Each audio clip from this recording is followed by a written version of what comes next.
Sallallahu ala Muhammad.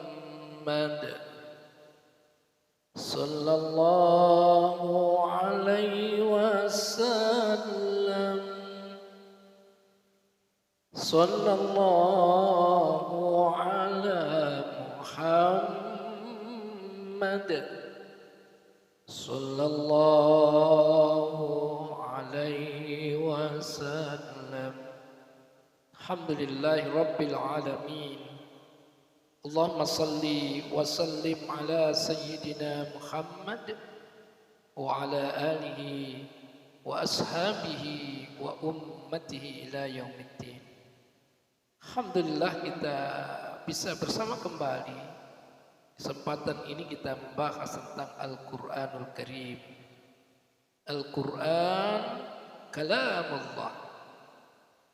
Kalau Al-Quran sebut kalamullah, itu menunjukkan bahwa kalam ini disandarkan kepada Allah Subhanahu wa ta'ala, bukan disandarkan kepada selainnya, baik itu berupa jin, pada manusia, bahkan maupun kepada malaikat.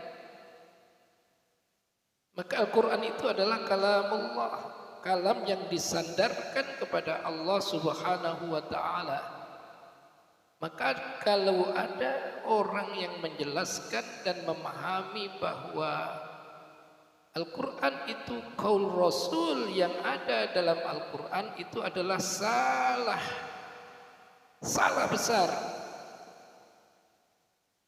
Maka dia mengatakan, kalau mengatakan qala Rasulullah sallallahu alaihi wasallam fil Qur'anil Karim, itu salah. Yang benar adalah qala Allahu ta'ala fil Qur'anil Karim.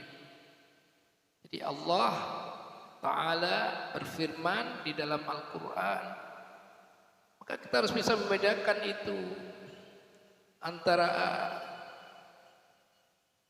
Al-Quran dengan hadis Rasulullah sallallahu alaihi wasallam. Kalau hadis itu adalah qaul Rasul, benar.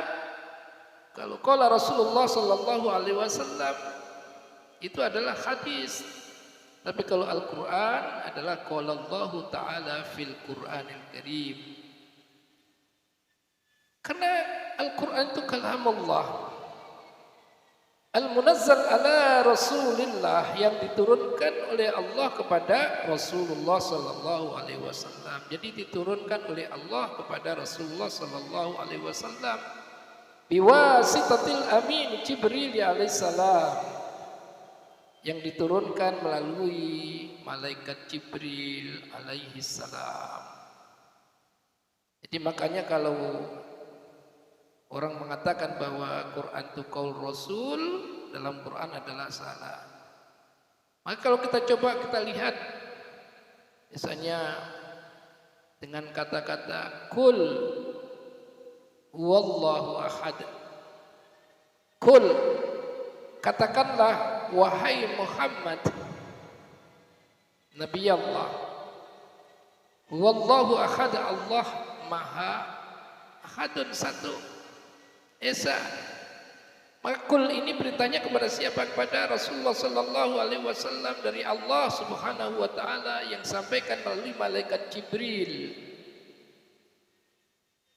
Kalau qala kul itu adalah merupakan perkataan Rasul, terus kitabnya kepada siapa?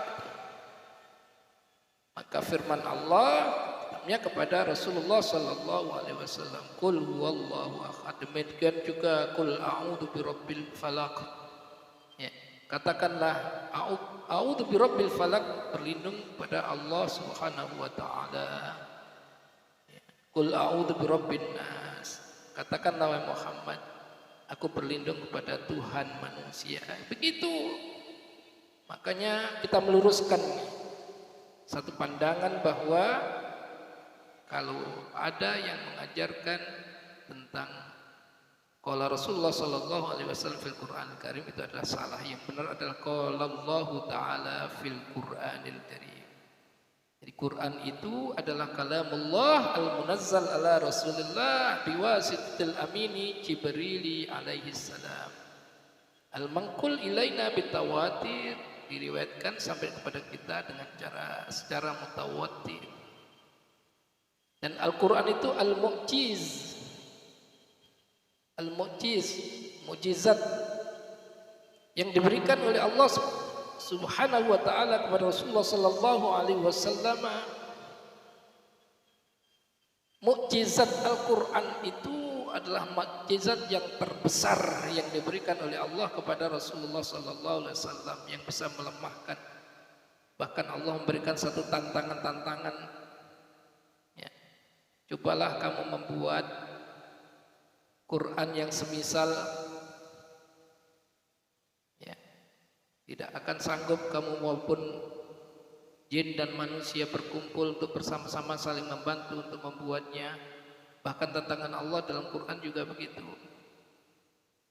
Diturunkan lagi, buat aja 10 ayat, gak ada yang bisa. Bahkan buatlah satu surat yang terpendek, seperti inna a'tainakal kautsar fasholli li rabbika wanhar inna syani'aka huwal abtar. Tidak sanggup. Baik itu uslub atau bahasanya dalam Al-Quran, sastranya yang sangat tinggi, juga secara maknawiyahnya dalam Quran, kandungan Al-Quranul Karim ada mengandung unsur mengungkap hal-hal yang gaib, ya, baik yang telah berlalu maupun yang akan datang. Bagaimana situasi dalam alam barzah, bagaimana situasi dalam alam akhirat dijelaskan dalam Quran. Manusia tidak akan sanggup untuk mengetahui hal-hal yang gaib. Dan juga mengenai bagaimana aturan-aturan dalam Al-Quran Karim yang diatur oleh Allah Subhanahu wa ta'ala. Kalau aturan yang dibuat oleh manusia selalu mengalami perubahan. Setiap zaman berubah. Karena pemikiran manusia terbatas.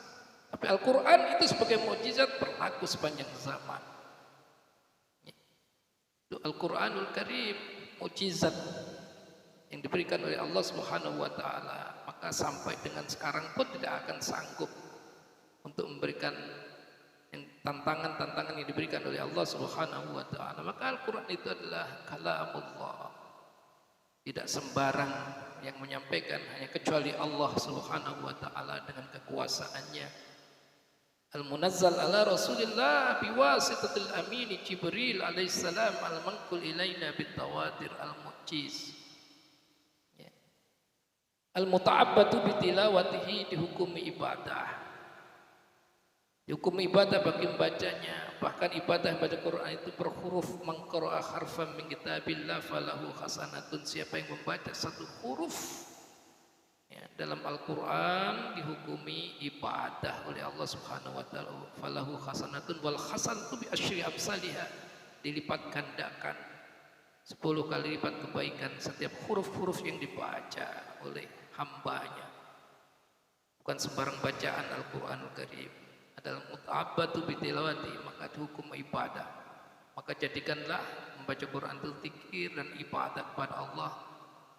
Quran ini diturunkan oleh Allah Subhanahu wa ta'ala, ya, paling tidak 3 hal. Yang pertama adalah tilawah, agar dianjurkan untuk membaca Quran sebagai satu ibadah. Yang kedua apa? Agar Al-Quran ini untuk kita fahami, difahami. Karena apa? Dalam Quran itu adalah petunjuk Allah, hidayah Allah, nasihat Allah. Supaya kita memahami bagaimana petunjuk Allah, bagaimana kita mendapatkan hidayah dari Allah Subhanahu wa ta'ala dalam kehidupan yang hak, kehidupan yang menyelamatkan kita di dunia, menyelamatkan hidup kita di akhirat. Dituntun oleh Allah Subhanahu wa ta'ala. Saat kita salah dinasihati oleh Al-Quran. Qad ja'atkum mau'izatum min rabbikum wa shifaa'un lima fis sudur wa hudaw wa rahmatul lil mu'minin. Quran ini. Jadi mau'izatum min rabbikum, nasihat Allah, nasihat Tuhan kalian. Maka kita butuh nasihat Allah dalam Quran. Kalau kita butuh nasihat dalam kehidupan, maka bukalah Quran.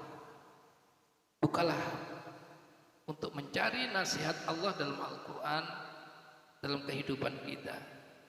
Difahami, jadi dibaca sebagai satu ibadah, jadikan sebagai zikir kita kepada Allah dengan tilawah Al-Quran. Yang kedua adalah kita fahami agar kita mendapatkan petunjuk hidup. Dalam perjalanan kehidupan kita ditunjukkan oleh Allah Subhanahu wa taala dengan Al-Qur'anul Karim. Yang ketiga adalah agar kita amalkan. Kita tidak akan bisa mengamalkan kalau kita tidak memahami Quran. Maka jadikan Al-Quran itu akhlak kehidupan kita sehari-hari, kita amalkan. Ya, Al-Quran. Maka Rasulullah Shallallahu Alaihi Wasallam itu menjadikan akhlak kepribadian beliau itu adalah Al-Quranul Karim. Maka Siti Aisyah ketika ditanya oleh sahabat, bagaimana akhlak Rasulullah? Ya, dalam Quran itulah akhlak Rasulullah Sallallahu Alaihi Wasallam. Seluruh Al-Quran itu akhlak Rasulullah Sallallahu Alaihi Wasallam. Tasdurul infial bisuhulat wa yusri bi ghairi hajah. Ya, jadi kita jadikan satu kepribadian akhlak kita. Ya, kita bisa mampu untuk memilah mana yang halal, yang haram, mana yang baik, mana yang buruk, ya. Mana yang hak, mana yang batil. Di Quran dijelaskan oleh Allah Subhanahu wa taala. Maka kita hendaklah berpegang teguh dengan Al-Qur'anul Karim. Ya. Dalam Quran itu disebut oleh Allah Subhanahu wa taala muta'abbadu bi tilawati, hukum ibadah di dalam membacanya. Dan Quran itu disusun ya dengan 114 surat. Al-Mubda' bi suratil Fatihah, dibuka dengan Fatihah. Al-Mukhtam bi suratin Nas, ditutup dengan surat An-Nas. Baca itu kita bisa mengkhatamkan berulang-ulang dari Fatihah sampai An-Nas, Fatihah sampai An-Nas berulang-ulang. Kita atur waktu kita untuk zikir Quran, ya. Atur waktu kita, kalau bisa kita mengkhatamkan paling tidak 1 bulan sekali khatam Quran. Dari Fatihah sampai Nas ini kita baca berulang-ulang, yang tidak membosankan, yang menenangkan hati kita, kita upayakan. Jangan sampai ya, Allah yang karuniakan Allah pada kita semua mengenai Al-Quranul Karim ini adalah memberikan fadilah yang sangat besar, menenangkan hati, menunjukkan jalan kehidupan kita, menyelamatkan kehidupan kita dunia dan akhirat kita. Maka betul-betul Al-Quran peganglah dan wariskan Al-Quran ini pada diri kita, pada keluarga kita, anak-anak cucu kita, agar senantiasa berpegang teguh dengan Al-Quranul Karim. Semoga materi ini bermanfaat untuk kita semuanya dan meluruskan kembali agar tidak salah di dalam memahami mengenai Al-Quranul Karim. Wallahu a'lam bishawab. Assalamualaikum warahmatullahi wabarakatuh.